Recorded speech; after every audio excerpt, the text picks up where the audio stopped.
Microtransactions in $60 games are never excusable.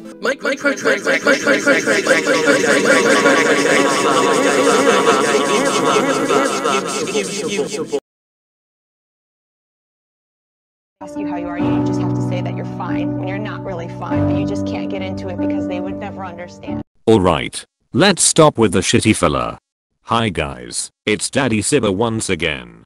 Today I'm ranting about microtransactions. I'm really getting tired of multi-million dollars companies like Nintendo, Electronic Arts, Konami or even Activision constantly encouraging us to pay more after we have paid the game, especially content locked behind microtransactions like Breath of the Wild requiring amiibos to unlock certain piece of armors, weapons, even other things like Link Wolf from Twilight Princess or certain games, especially those made by Electronic Arts that purposely have virtual money that you can exchange with real life money to buy new characters, new weapons, because if you grind the normal way it takes hours to get anywhere. The worst I have ever seen nowadays is Metal Gear Survival and the $10 second save slot microtransaction.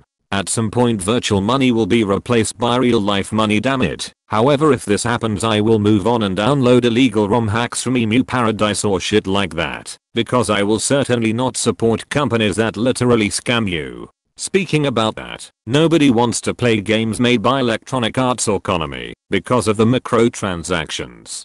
So, I'm really wondering why those companies keep putting those shitty microtransactions into their games if they do nothing useful except hurting the sales of said game. The unique game that was lucky enough to have its microtransactions unnoticed is Zelda Breath of the Wild, despite having an astounding amount of things locked behind amiibo and a lot of shitty DLC with the main game having very little content. I mean, if the game was free to begin with, maybe the microtransactions would be tolerable, but it's not the case. The games are not free. I will also add that the microtransactions should 100% optional, because encouraging people to buy the microtransactions or otherwise literally forcing people to buy microtransactions is not tolerable in any way. This is also true for free games. I would rather have advertisements in my games than being forced to buy in-game items using real-life currency just to get anywhere in-game instead of being stuck because the level is too hard or something alike.